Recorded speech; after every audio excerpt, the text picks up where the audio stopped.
dia, que bom. Graças a Deus estamos aqui nessa sexta-feira, dia 20 de agosto, né? E o nosso mês já está quase chegando ao fim. Para falarmos sobre filosofia, uma disciplina assim que a gente gosta muito, que a gente aprende muito, porque nos ensina vários assuntos do nosso cotidiano e que a gente pode aplicar, né, para benefício nosso e das pessoas que convivem conosco.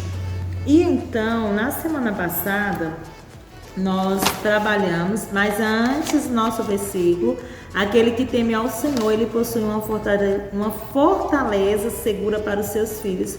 Isso está lá no livro de Provérbios 14, no versículo 26. Então, semana passada a gente discutiu, né, sobre escolher e obedecer. Muito interessante os áudios que vocês compartilharam. Aqui nós fizemos a leitura do texto O País das 36 Mil Vontades. E aí uma criança que muito chateada porque a vontade dela não foi realizada. Gostei, alguns de vocês concordaram com a posição da babá. Gente, a babá é uma pessoa assim, super especial, uma pessoa que tem um carinho por uma criança, que cuida dela, e quando ela é de confiança, ela vai cuidar da criança esperando, desejando e orientando o melhor para ela. Então assim, alguns aqui não concordaram com a babá, outros concordaram, mas essa é a opinião e a gente tem que respeitar, não é isso?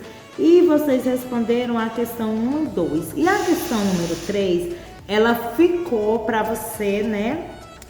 A questão número 3 você desenhou e postou. E a letra B, ela ficou de você escrever um texto sobre o que você faria no lugar que imaginou e como seria esse lugar. Então, eu falei que vocês iriam realizar essa atividade hoje. Então, após a nossa aula de filosofia, você vai gravar um pequeno vídeo. Já começamos gravando os nossos vídeos, é o nosso trabalho, viu? E você vai fazer a leitura do seu texto. Eu só gostaria que esse texto, que essa leitura, ela não passasse de 1 minuto, viu? Que você reduzisse o seu tempo e você vai contar para nós sobre o que você faria no lugar que você imaginou e como seria a vida nesse lugar. Gente, realmente, em nossa imaginação, um lugar em que nossas vontades fossem idealizadas e realizadas, seria maravilhoso. Mas como a gente vem trabalhando em história, estudando em história, nós precisamos realizar ações que promovam o bem-estar de toda a sociedade e não só o nosso. Então a gente precisa agir com responsabilidade, cumprindo a palavrinha de todo esse bimestre, que são os direitos, e para que a gente possa obter os nossos deveres. Vamos lá para a página 7, faça a leitura aí e vamos entender o tema certo ou errado. Gente, olha o que traz o nosso livro. Não podemos fazer tudo aquilo que temos vontade. Deixa eu mostrar para vocês situarem, viu? Essa página aqui. Olha o que diz o nosso texto. Não podemos fazer tudo aquilo que temos vontade. Por que será que eu não posso fazer tudo o que eu tenho vontade? Porque na vida, em sociedade, o que eu explico para vocês, algumas atitudes são consideradas certas ao seu ponto de vista, mas outras são erradas. Então, você sabe como as pessoas podem diferenciar o certo do errado?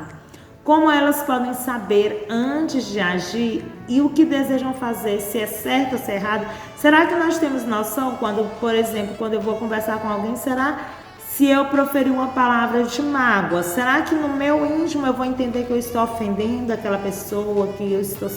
A gente tem que pensar isso. Por isso que aqui, gente, olha o que o nosso livro diz.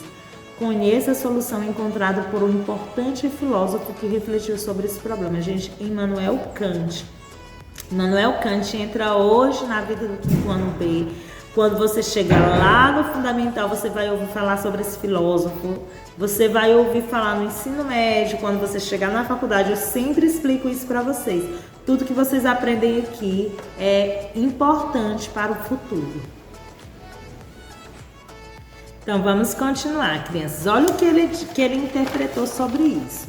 Ele viveu na Alemanha há mais de 200 anos. Ele era muito observador e ele percebia que as atitudes das pessoas podiam gerar consequências boas ou más, tanto para elas mesmas quanto para os indivíduos. Por isso, Kant procurava um modo de ajudar as pessoas a diferenciar as atitudes certas que deviam ser tomadas de atitudes erradas, as quais deveriam ser evitadas, viu?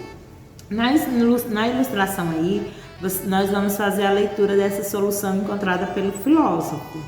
Olha o que temos aí, ó. Antes de agir, ó, o conselho. Sempre pergunte a si mesmo: eu gostaria que todas as pessoas também fizessem o que eu pretendo fazer? Então, quando você vai emitir um comentário, quando você vai falar de um coleguinha, você gostaria que alguém fizesse isso com você? Immanuel Kant está nos dizendo isso. Se a resposta for sim, você deve fazer o que deseja, pois sua atitude está certa. O que você vai falar com um colega, se você gostaria que alguém falasse com você, então você pode continuar realizando, porque você não está errado. Mas se a resposta for não, você não deve fazer o que deseja, pois sua atitude está errada. Então, antes da filosofia, a Bíblia já nos ensina isso, a palavra de Deus. O que Jesus Cristo disse? Faça aos outros aquilo que você gostaria que fizessem com você.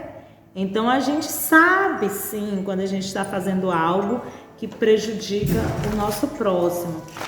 Lá na página 8, então a gente já vai para a atividade. A filosofia está ótima, traz o conceito e a atividade. Imagine que você tomou a atitude indicada nos itens a seguir. E eu vou deixar vocês fazerem. Você espalhou muitos objetos pela casa e foi andar de bicicleta, deixando tudo para ser recolhido por outra pessoa. Gente, isso é certo? O que você vai colocar aí? Os brinquedos são seus, você espalhou e aí você deixou lá. Ou para sua mãe pegar, ou para a pessoa que trabalha em sua casa. Será que a pessoa que trabalha em sua casa tem a obrigação de juntar os brinquedos que você espalha? Será que sua mãe, sua avó, seu pai tem essa obrigação? Então a gente precisa refletir sobre isso. Se a sua resposta for sim, se a sua resposta for certa, você precisa pensar em modificar suas atitudes dentro do lugar de sua convivência. Em uma festa de aniversário, você comeu tantos brigadeiros que outras crianças não tiveram a oportunidade de experimentar esse doce. Gente, sem discussão, né? Essa aqui não tem o que a gente discutir. Foi certo isso, gente? Você comer exageradamente, passou do limite e não deixou para os outros. Reflita aí. Você ouviu suas músicas preferidas em um volume mais baixo do que gostaria para não incomodar seus vizinhos que ainda estavam dormindo. Gente, que atitude linda. Se todo mundo compreendesse isso, nós viveríamos bem melhor. Então você sabe que essa atitude aí é certa, né?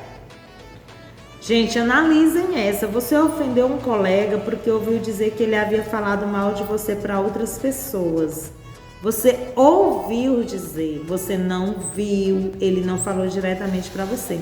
Então a primeira coisa é ofender ou é perguntar por que ele agiu daquela forma? Você se ofereceu para fazer dupla em um trabalho escolar com um aluno novo que ainda não conhecia ninguém na escola. Gente, que atitude linda. Será que nós, do 5º ano B, vamos ser bem sinceros quando chega um aluno novo? Será que a gente apoia?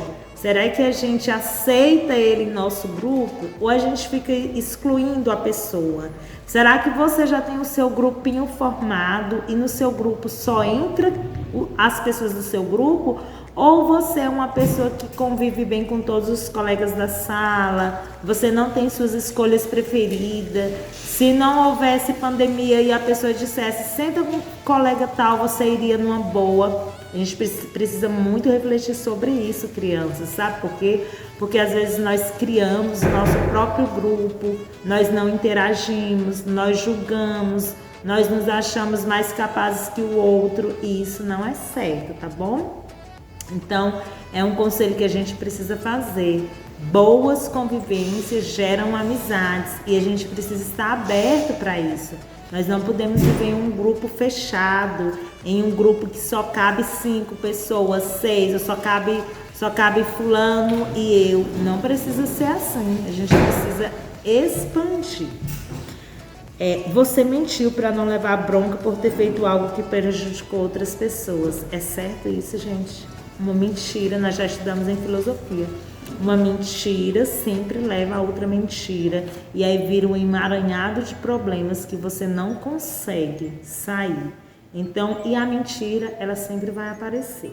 Vamos lá. Converse com os colegas sobre as atitudes citadas anteriormente. Juntos avaliem cada atitude como certa ou errada, de acordo com a ideia de Kant, viu? A partir do momento que a gente leu, que a gente foi orientado ali, nós vamos saber sim o que é o certo e o que é errado. Atitudes que vocês avaliam como certa, você vai colocar C e o que é errado é. E atitudes que você tiver dúvida se é certo ou errado, você coloca um ponto de interrogação. Porém, na minha concepção, eu acredito que nenhum de vocês tem dúvida quanto a esses questionamentos aí, porque vocês já sabem muito bem como deve se portar diante dessas situações, não é verdade? Lá na página 9, você vai responder, viu? Nós temos 2 momentos aí, que é a hora de filosofar. Pense e converse com os colegas sobre as seguintes perguntas que podem ajudá-la a refletir. Eu vou ler porque não tem no momento como compartilhar com todos ao mesmo tempo. Como você faz para saber se uma atitude é certa ou errada? Fazer o que é certo é mais fácil ou é mais difícil do que fazer o que é errado? É possível uma pessoa nunca fazer algo errado? Acredito que não. O que é certo para uns pode ser errado para os outros? Com certeza. O que é certo em uma situação pode ser errado em outra também. Podemos vivenciar isso. E aí a questão, vocês vão responder a questão lápis na mão, do número 1 ao número 3, tá? São respostas pessoais. Vocês vão lá para a página 10 do livro de vocês. Vocês vão trabalhar o tema regras são úteis. Vamos ler junto e vão responder também sobre esse tema a página 11. Então vamos ler para a gente entender. Quando você nasceu, você foi recebido pelas pessoas adultas que lhe ensinaram, pouco a pouco, o que consideravam certo ou errado.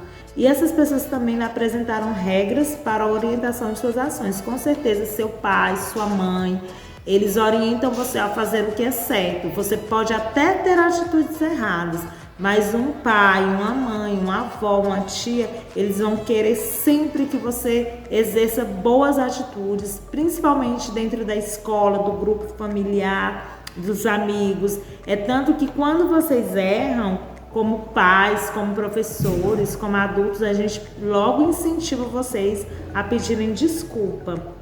E aí nós temos 2 crianças segurando, né, um papel enorme que está escrito regras. E as regras, gente, elas fazem parte das mais diversas situações da vida humana. Existem regras na família. Eu tenho certeza que em sua família você não faz o que você quer, você não fica com o celular 24 horas porque precisa de regras. Existem regras na escola. Já pensou que na escola você pudesse fazer o que você quisesse? Em ambiente de trabalho, aqui no IBC, existem regras. E como eu sou funcionária dessa instituição, eu preciso cumprir as regras. A aula que começa às 7 horas, eu não posso chegar às 8. Eu não posso chegar a hora que eu quero. Eu não posso faltar. São regras para que eu possa trabalhar nessa instituição. Em lugares públicos. Mas a praça é pública, eu posso chegar lá e fazer o que eu quiser. Não, existem regras. Não pode ser feito o que você quiser. Por quê, gente? Porque são elas que determinam o que é permitido ou proibido e o que as pessoas têm a obrigação de fazer, mesmo quando você não tem vontade. Quando você vai ao Banco do Brasil, que tem uma fila enorme, e você precisa resolver um problema, vocês são crianças, né? Mas os adultos que fazem isso precisam respeitar a fila, pegar a fila, esperar a sua vez, porque quando você passa na frente da pessoa que está na fila, é um desrespeito. Tem pessoas que utilizam do conhecimento, da amizade para passar na frente das pessoas, e isso é errado, como nós aprendemos na questão do trânsito. Então, os nossos conteúdos, eles estão cheios, né, de atitudes que nos fazem refletir como bons cidadãos, aprendendo com o trânsito, aprendendo como respeitar os outros dentro da história, com os nossos direitos e nossos deveres, e filosofia também aprendendo com as regras. Então, gente, Essas regras elas servem para proteger as pessoas, para garantir uma boa convivência e também para organizar o ambiente em que as pessoas vivem e as atividades realizem. Então existem regras que são escritas pelos governantes das cidades, dos estados e dos países e elas são conhecidas como leis. E quem desrespeita as leis, ela recebe uma punição. Então, se você não consegue conviver em sociedade, respeitar as leis, a pessoa vai ser punida por isso. É por isso que quando você faz algo errado, você tem uma consequência disso, né? Se você não obedece seus pais dentro daqueles preceitos que ele criou para você e você desestabiliza, você quebrou uma regra. Você quebrou uma regra e aí você vai pagar por essa consequência. Então, gente, a nossa aula de hoje foi até a página 11. A página 11 você também vai responder e aí você vai postar para nós. Tia, o que nós vamos postar? Postar a resposta da página 11, postar a resposta da página 9, postar o seu vídeo com o seu texto da letra B da página 6. Então é isso, que Deus abençoe o seu dia e até segunda-feira. Bom descanso, pessoal, descansem, façam as atividades, depois descansem, brincam, valorizem sua família, tente viver com as regras, porque as regras é quem nos ajudam a entender o próximo, tá bom? Tenham todos um bom dia, um bom final de semana e a proteção do nosso Deus. Tchau!